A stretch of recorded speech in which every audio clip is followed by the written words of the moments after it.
hit the like button, subscribe. Defense wins championships, everybody. What's up, y'all? Welcome to HAIRitage Sports Talk, live, season 2. I'm riding Legendary Brown. It's not a show without the fellas. You already know how we do it every week. First up, my right-hand man, Mr. Tony Harvey. Tony, welcome to the show, my guy. What's happening? What's happening, Rodney Legendary Brown? It's good to see you. Hope you're in good health as well as your family. Yes, sir. Yes, sir. Next in line is never slow, always on time. It's our dude, Mr. DSpeed. What's happening, DSpeed, fellas, man? I'm pulling the T hard. I'm broadcasting live from the trap spot today. Right. And I know it's cleaning. Studio in the background. Yeah, I know. I'm in the man cave today, brother. Yeah, everyone know every once in a while we have to shake it up a little bit though. But I see where you're coming from. But I already know your studio is spick and span clean, man. You and Rodney, man. Y'all be polishing y'all stuff, man. Hey, man, get that shine. Gotta be clean. All right. So we never can forget about our number one Raiders fan. He's Tony's guy. He is Speed's guy. He's my guy. He's our guy, Mr. EL, Mr. Elijah Lewis. What's happening with you, EL? Up, yeah. Ah! I thought you. See, the people don't know when we be broadcasting, like we got like this little pre-meeting going on, right? I thought you said you. And EL purposely said, you know what, we just gonna come in smooth, get straight to it. It's business. So I'm in the business, man. You gonna come and open up with that? That was straight to the business. Let's go. Yeah, but it was so. You ready to go? Yeah, but you said it without words this time. Yeah, you said it without words this time. That's why I'm cracking up, man. Because you said you wasn't go. You know, hey, you was gonna be all business. You jumping right in and then boom. Hey, what's up? Hey? You was like, you know, like it's Def Comedy Jam or something, man. All right. Hey, we do got one that we're gonna do. Hit the like button, subscribe, and share it with your friends. First of all, this is where we talk about everything on outside, everything on the inside, definitely everything that's in the text. Ladies and gentlemen, we're going to start this one off with Sacramento State University. They've got a program that all their programs, their sport programs are kind of blowing up right now, and we know this. Me and Marisha had the opportunity this past weekend to pull up to Sacramento State for one of their first official boxing exhibitions that they had. I want to say U.S. Air Force was there, Utah University was there. So it was quite a few schools going against a lot of boxers from Sacramento State. Marisha, if we got a video, let's show that real quick. Okay. Oh, it was look a little thick in there. So they used the Hornets Nest, which is the Sacramento gym for the basketball. It was definitely set up dope, man. We stuck around for a while, and it was some very good bouts going on. When we first got there, they had the females up, and I got to say it was very interesting. Very interesting. They got a good little thing going on over there. Certainly looks that way by this video. It certainly looks this way by this video, man. I mean, man, Sac State blowing up. Sac State blowing up. Andre Ward's over that program right now, helping them push it and get it to where it needs to be. Any other information we got from the football, basketball, or anything like that? Well, just real quick, though, the women basketball team, they do play tonight. They play UC Davis at 7 p.m. Sac State women basketball program, they are 5-1. The men, they are 3-4. They play tomorrow. I forget who they play. And they play them at home at Hornet Pavilion, not the Hornet Nest, but the new facility they just opened up for this season. But Mike Bibby team is 3-4. They are 3-1 at home, but they are 0-3 on the road. Significantly about this program, they didn't play UCLA and UC Berkeley. They played UCLA about a week ago, and then they just recently played UC Berkeley. They lost both of those games, but knowing, you know, with this program, what it is and where it's going, of course, they lost these games. They did not let these teams get over 100 points. Now, that don't seem like a lot to anybody else, But usually when they play these, these high powerhouse type of universities programs, such like a UCLA or UC Berkeley, they get blown out considerably. It could be like 130 to 50. That did not happen in Sac State. So that's one thing that I like about what's happening with Mike Bibby's program. Of course, we want to see them, close those margins a little bit, which I think will happen. But when you have a team, you had to, from scratch, 1 through 15, go find players. I think that's a big accomplishment. It's still a long ways to go. The Big Sky Conference hasn't started yet. We're going to see where they are on that. At least every team in the Big Sky has at least 3 wins, including the Sacramento State Hornet. So definitely looking forward to that. And I am liking seeing what's happening with this boxing program, folks. Well, yeah, it's good. Sacramento State men's basketball, their next game is November 25th at 7 p.m. They play UCLA at the Poly Pavilion. So right on. Good luck on that one. Hope they bring down a win on that one. What's going on with the football program? The football, how they look? They out, right? They out of the playoffs? Yeah. Who's that? Sac State? Oh, yeah. They lost when they lost to Davis over the weekend. What was that? 31-27, fellas? Yeah. And Davis, that knocked them out of playoff contention for good. UC Davis still have a shot because it was like a game ahead of them. I think they finished 8-4 now, or right. So that pretty much knocked Sac State. They needed that win. They were winning by 3 points going into the fourth quarter, and then of course UC Davis they scored and they went ahead. Sac State did have they had a drive with less than a minute to go, but they used up all 4 downs. I have to give that credit to UC Davis defense, and that finished them off. And that might even finished off the Causeway Classic for a little while, huh, folks? Yeah, the Causeway Classic is going to be, they said, at least 1 year, going to be paused until they figure out the situation with FBS and FCS and what's going to happen with conference play and what's going to happen from here on out until they get that straightened out. So the Causeway Classic is paused for 1 season. And they went, 71 years straight, consecutive years? 71 years straight consecutive. That's a rivalry right there. Yeah, but I understand, both programs are going in a different direction because they won't be in the Big Sky next season. What's that? Mountain West? What is that? The Western Mountain West. Thank you, Mountain West Conference. That's where UC Davis is heading to, right. And then as Elijah just mentioned, the FBS. That's what Sac State got their eyes on, even though they didn't outright get invited to it because the NCAA had ruled against it, but they still eligible to play FBS teams, starting next season. So, it's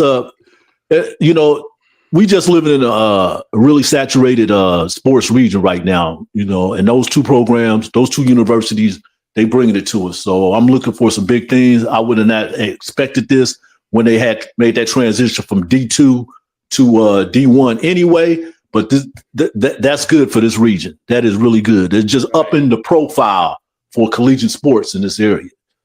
Now, one thing, though, I'm glad this happened because I learned a lot between FCS and FBS.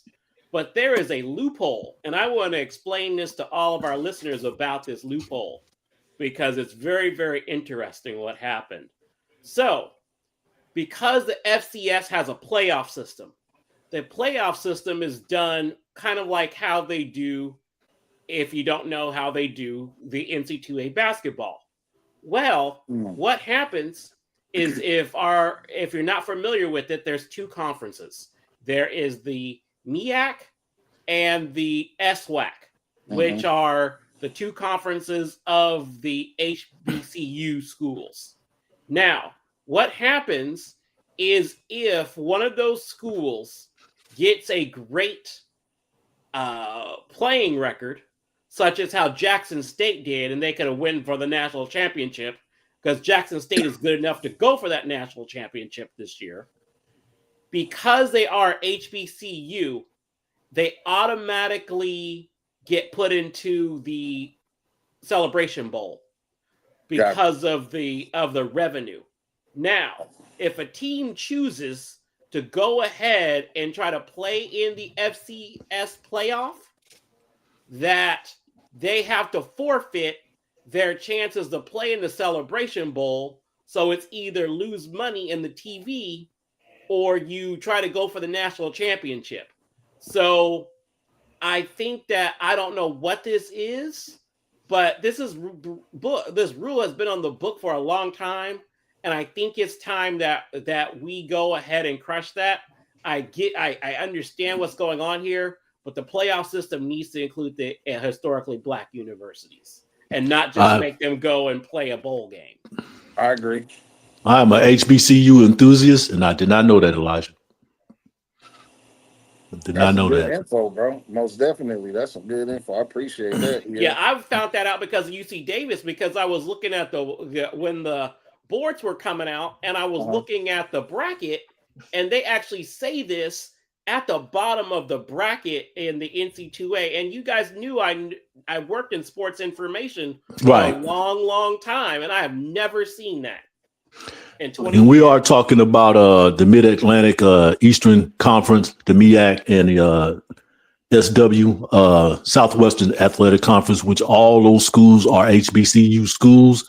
And those two universities are the only D1 universities out of like over 300 schools. But it seems like there's some limitations, Elijah, when it comes to these HBCUs compared to these other schools and these PWIs, these predominantly white institutions and stuff. There's different rules. But then again, the schools don't want to miss out on that money too. Is that correct? Right, because it's the Celebration Bowl. And remember, the Celebration Bowl got locked into NBC. Because remember, they had that contract, that Notre Dame, Grambling, and Celebration Bowl contract. And so that gives the schools enough to basically sustain their program. Right. So if you play in that game. So it's like, do you want to play for the national championship and get nothing? Or do you play in that Celebration Bowl game that's going to get the bands and all of the schools the money to sustain their program? And we're in a rock and a hard place. And Donald Trump needs to listen to that. Biden tried to get the ball rolling, but everything else just stopped. So there needs to be funding coming in those schools that is equal. That's pretty interesting, especially, the way the season, you mentioned, Jackson State University Tigers down there in Jackson, Mississippi, the way that they ended their season, that is beautiful. At least they do have, those opportunities and things like that. But money over championships. They could have won the FCS title. They are that good this year. That quarterback, if you've been watching those games, that team could have probably win the FCS. Which is pretty interesting because I thought they was going to fall off a little bit after Deion Sanders and his sons left and stuff, but they picked it up and hit it another level down there and stuff, man. Okay, because remember now, that time that Deion was down there, they pulled in like $16 million in revenue.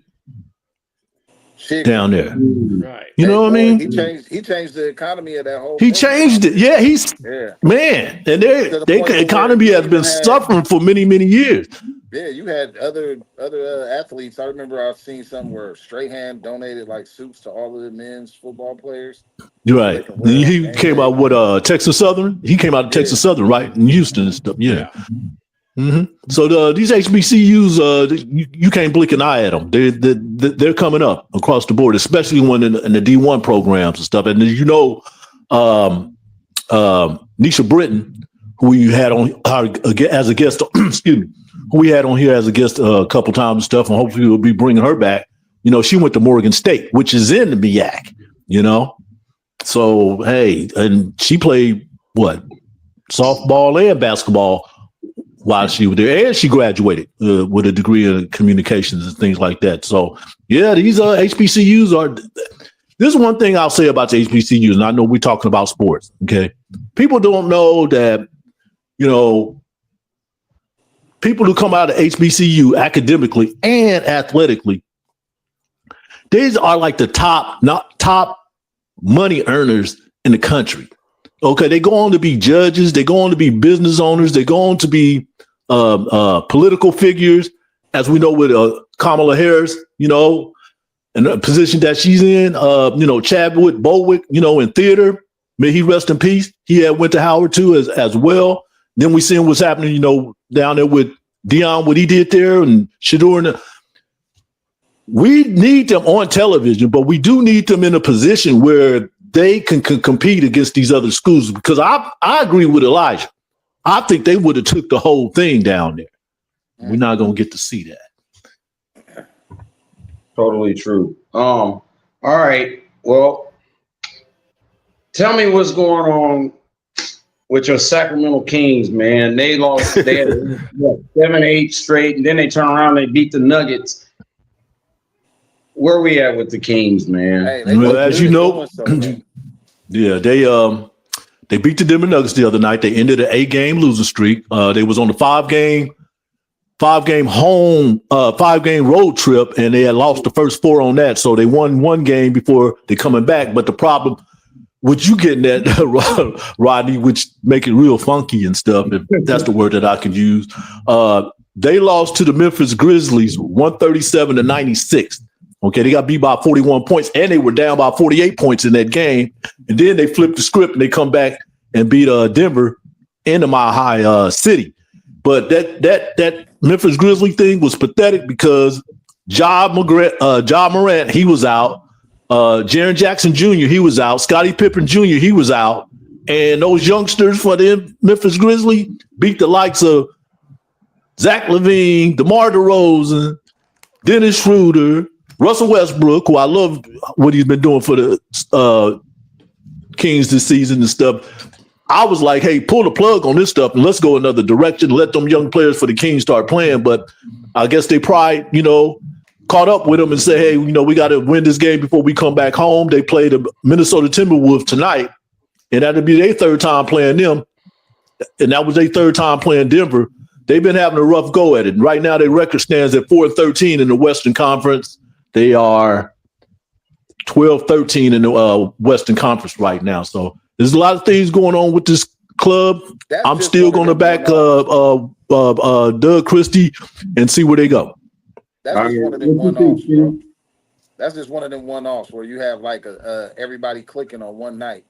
I bet you, and this is not no knock at the Kings, but we just going to go with how history has been showing up for them this season. They about to go back on another losing streak. They about to, and it helps to say it. I mean, I'm not a Kings fan, but it's just like, man. No, you're right though, man. Y'all got all that talent. It's just not. I don't know. Some of them is past their prime. Something ain't clicking. I'm not impressed. I'm not impressed with that win over Denver. I'm not impressed because see, you know, you're not gonna sell me out. You're not going to sell me out. After you get beat like that, then you know you got to come back home and face the music and stuff, and then you get that win. Now, if you beat the Timberwolves, I might be trending in that direction, but you got to string together some wins because I'm looking at the same way too. It's gonna be another losing streak, D. You know that. If you can pull off 8-9 wins the other way, if you can go on a winning streak and kind of change the trajectory, then all right. They got at least 5 games on a winning streak, and then you could be like, okay, maybe you got something, but I still think they need to make some changes, man. It's something that's got to be switched up. First of all, when you get to that point and you start losing like that, because they weren't just losing, they were getting beat by double digits. Oh yeah, they were blowouts. They were blowouts. Teams that are not that good. You know what I'm saying? So you got to make some changes along the line. I don't think they believe in themselves at this point, to be honest. One thing they do have going for themselves right now, Roddy, is they got Keegan Murray back. You know, he was out with that thumb injury, which he had to have surgery on. And they said he was going to be out for about 4 to 6 weeks. Well, he was back in 4 weeks. So they got him back in the starting lineup. He did come back for that beating in Memphis, but he didn't start that game, but he did start against Denver, and he was a difference maker in that game without a doubt. But Russell scored 15 points in that final quarter. That really pretty much got him over the finish line. It helped out a lot. I think that was personal too, because remember, he played in Denver last year and he was saying some verbal things that I cannot say on this show during that game. Lige, what was you about to say, Lige? Oh, I was just gonna say they're not meshing. There is something going on. There is no way a team of this level should be at that record. And also, you're not gonna go and play the Timberwolves. And if Anthony Edwards is having one of his nights, as I say at my house, my wife's other boyfriend, if he go out there and he play his game, it's lights out. Wait, rewind. Yo, what? You done scorched him twice already. What you go? D got something to say. D got something to say. We not gonna act like we just didn't hear what you just said. Your wife, what? I always say that's your basketball boyfriend, and she's all be quiet. And I say, oh, Anthony Edwards. Okay. Yeah. Oh, okay. I was wondering about that too. When D had to do a follow up on it. What are we talking about? Yeah. What's going on with family show? You can't. I was making sure you was on the straight and narrow. I was hoping you wasn't going left. My bad, big dog. No, that's all good. I'm just gonna bring up a quick mention of former Sixth Man of the Year, Rodney Rogers. They used to call him the Durham Bull. He died at the age of 54 this past week. He was the sixth Man of the Year in 2000. He played 12 seasons for the NBA. He was the number 9 overall pick in 1993. He played 3 years at Wake Forest. He averaged 21.2 points in 92-93. They went to the Sweet 16. As a junior, he ended up coming out. He got drafted by the Denver Nuggets. He played for the Clippers, the Suns, the Celtics, the Nets, the Hornets, and the 76ers. He recently, in 2008, he was paralyzed from his shoulders down due to a dirt bike accident. He died from natural causes that was linked to a spinal cord injury. He's survived by his wife, Faye, his daughters, Roderica and Rida, and his sons, Rodney II and Devontae. His mother is Stell Spencer and Eric Hippolito, and as he embraced him as a son, as he was coming up I want to give Rodney Rogers the credit that he's due. My man passed away. My condolences to his family, because he was a heck of a player, and especially if you are a player coming out of Wake Forest in North Carolina, because Chris Paul went there, Duncan for San Antonio, right? He went there.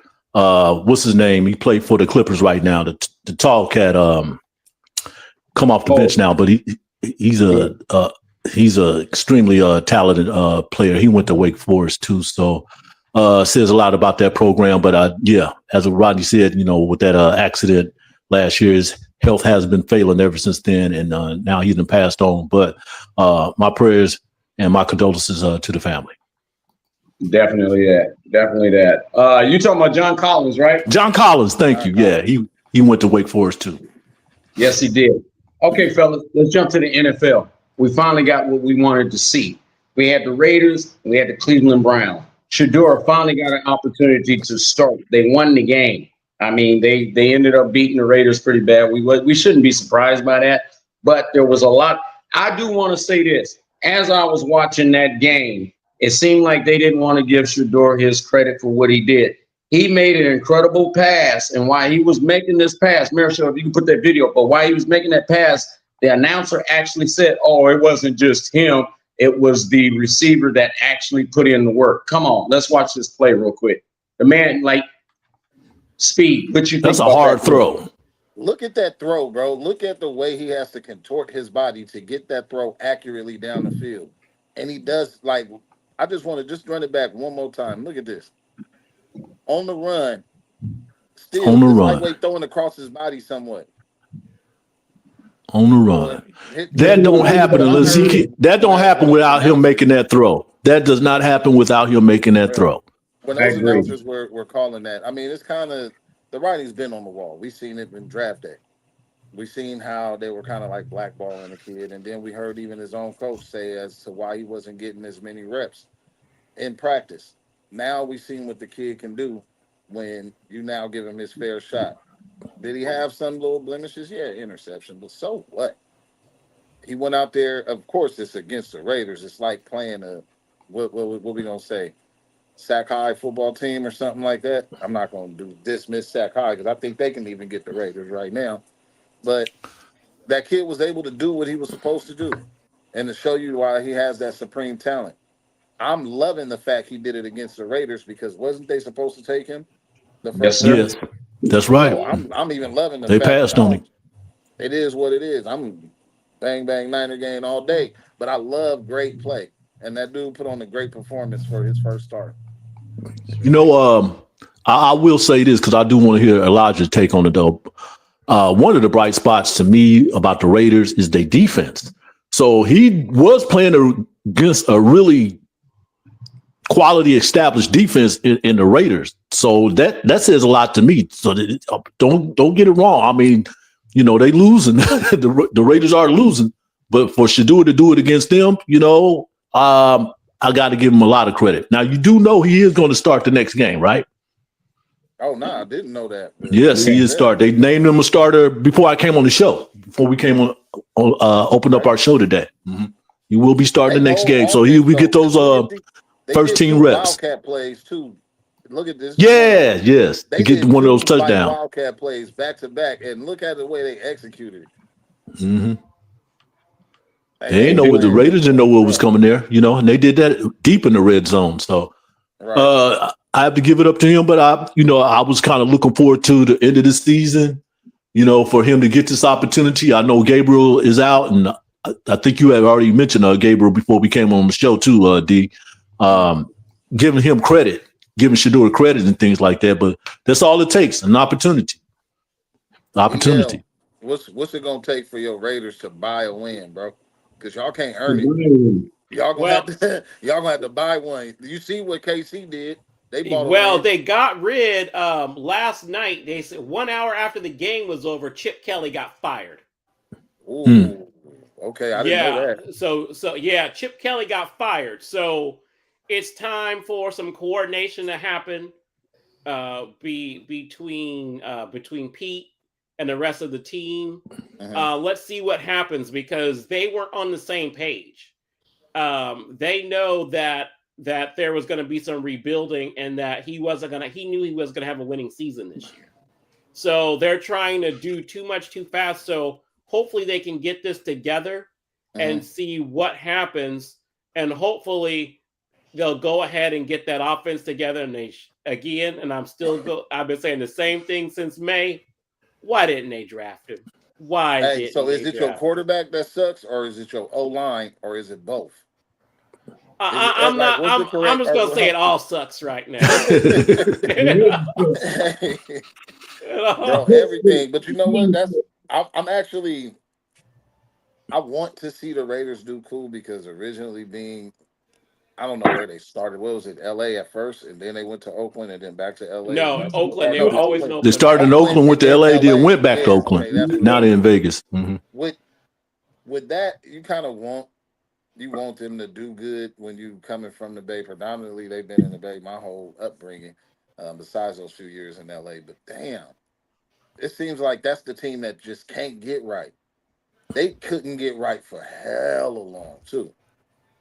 Like, it was the scary thing. I know I said this before too, D, about them being in Vegas too. They almost undermanned. I mean, that most of the people who come to Vegas is coming in from out of town to see the opposing team play them. I've never seen a losing franchise spend that much money on an arena, bro. Man, and it's act like it's home. It's either home court, home field for the opposing team, or it's balanced out. So you're going to get both, but it's never like the crowd is totally into it though. Now, and they do have nice crowds there too at Allegiant. Raiders and Dallas, I think, are the two teams that have like this predominantly big fan base. Your fan base deserves for that team to start putting together a winning franchise. You're going to win something. Yeah. I agree.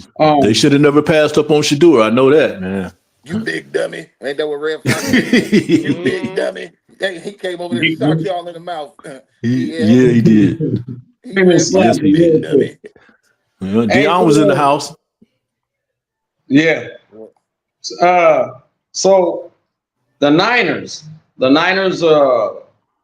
They recalled the guaranteed money for next year for Ayuk, which is 25 plus million, if not 27 million upward. You going to the game tonight, Speed? How you feeling about the Niners, bro? Man, I'm feeling optimistic about them playing Panthers tonight. I mean, that's going to be a win. But I'm very much pleased with the way that they was able to get their chicken back from IU. I don't know the particulars, but I know like professional wise, I'm off of him. And the fact that they were able to get that money back, they can now invest that into building that core, that receiver core a little bit more. I'm very much in the realm of we still got a couple of pieces to put together as a team, but now having the luxury of having some of that cap space back from getting that guarantee back from IU, that's gonna put them in a very good position. I see next year, but this year they're gonna do some work. They damn sure gonna do some damage tonight. And unfortunately, EL, I will be rocking my my Niners beanie, brother. You know, Yeah, they're gonna win tonight, but it ain't as dope as that bear, but you know what I'm saying? Don't worry, it's dope. Yeah, you know, I have my own theory about the 49ers and their offensive stars, but that's for another episode. Come on, hey, yeah, we ain't doing that tonight. Let me bask in this glory, bro. Yeah, look like they're getting healthy though, D. That seemed like that. You know, they're getting Brock back on the field and everything. Ricky Pearsall, he's back, and I think that has a lot to do, you know, tied in with AU, because like, man, we're not gonna sit here and squabble with you all when we already got some younger receivers coming up here, you know, they're ready to play this game. So we're ready to move off on you. We're gonna move. They showed you throughout the season they pulled together some wins with a lot of outs.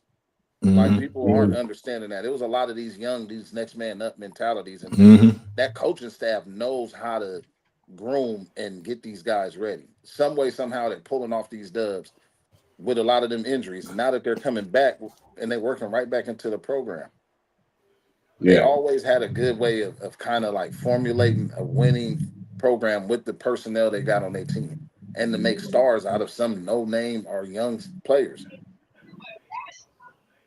Right. No, that's true. I do want to give the Carolina Panthers some love on next woman up. We talking about next woman up. Her name is Jessica Beckenstein. She's head coach assistant and coaching operations manager for the Carolina Panthers now. So much love to her, making an impact for women coming into that NFL. I'll give her a high five as we win when we leave. I'll give her a high five. I'll dap her too. I'll dap her too, because the NFL has made some they have made some good strides as far as involving you know, gender women in this game. I see a lot of if they're not assistant coaches, I see a lot of assistants as far as females on these different squads who are really into the organization, as far as, you know, they there to catch the football for the quarterback and pass it off to him and stuff like that. It's other than just going to get water. That's what I'm saying. I saw some female officials too. Yeah, they do have some female. Yes, yeah. So that's good. That's good for that's good for the NFL, and you know, as the NBA as well. You know, they've been going in that direction too. You know, trying to balance things out there, because a lot of these women that we do know are highly qualified for the position. So, you know, inject them into that, because to come up to be an assistant head coach, that says a lot, because what's her name again, Rodney? Jessica Beckenstein. Beckenstein was in Nick Saban's program down there in Alabama for a few years, right?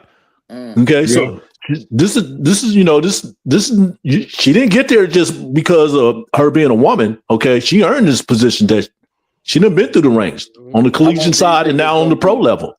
How long do you think it's going to be before we see our first female head coach in anyone? That's a good question. Okay. Because I still think Becky Hammond is going to be the first NBA female coach in the NBA for sure. But that's a good question for the NFL. I think the NBA is going to start the trend though. Like NBA going to start. They're getting real close. It's getting real close. Becky Hammond is, you know, that's my candidate. She already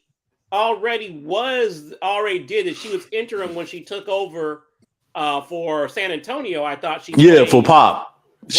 I know she coached summer league. Did she coach a couple games while he was out? It was like 3 games since she coached. Right. So we know that she can do the job. She just won the championship in WNBA with Las Vegas Aces and stuff. But she's my top candidate for any organization around here. Right. In the NBA, in the association. Check this out, fellas. We know it's a short one today. It's all good. Hey, Elijah, I do want to say this, though. Geno Smith, your quarterback for the Raiders, got sacked just as many times as you guys had points. He had 10 sacks. You guys had 10 points. This is HAIRitage Sports Talk. We talk about everything on outside, everything on the inside, definitely everything in the cut. We listen to the rumors. We're here to talk the facts and speak the truth. Tone, you got any last words? Elijah, you ain't gonna say nothing. You're not gonna say nothing about something. He got knocked out. Hey, your quarterback suck, bro. I was like, they need to. At least you being honest, man. At least you being honest, man. That's all I got to say, Rodney. I ended on that note, man. Right. Every time I turned around, I was like, I've never seen such a lazy quarterback laying down on every play. Hey, you know what I thought about when I was watching the game yesterday, bro? Geno Smith kind of reminded me, and no negative portion, but he reminded me of that R. Kelly interview with Gail. He was like, "Oh, when he got up and stormed out." Yeah, bro. Like he was getting whooped, and his face on that sideline was like, "Man, it's my life on the line." Like, yo, man. Y'all not gonna. Oh man, that's gonna turn into a meme, man. Don't. Oh my goodness, it was hilarious. I said, Coach, "It's my life on the line." It's my life on the line, man. Y'all ain't gonna play. Right, your quarterback. What she said, Robert, calm down, Robert. Calm down, Robert. Geno. Okay, Geno. Now go sit down. I know. Chip Kelly was like, man, it ain't my fault. Nah, bro, it's something to do with you. They let him know he was hot. Like, no, something to do with Geno. Speed, you got any last words? Yeah, Elijah quarterback suck. You got any last words? Hey, bro, another successful one. I love it. I'm gonna enjoy this game tonight, and I'm gonna think about EL as I'm watching our Niners get this victory over Carolina. All right. Right.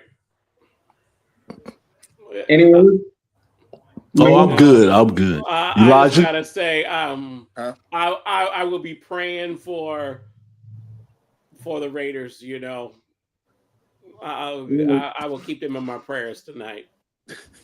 They need it. It's all good. Check this out, y'all. This is HAIRitage Sports Talk. When me and the fellas get together, we love discussing these sports. We do it from a barber's point of view, also from a professional side of the point too. So, therefore, ladies and gentlemen, this is HAIRitage Sports Talk. We appreciate you tapping in. Make sure you hit the like button. Make sure you subscribe and make sure you share it with your friends. Ding! Hit that button. Until next time, we salute you, loved ones. Peace. Knock them out the box, Rick. Knock them out.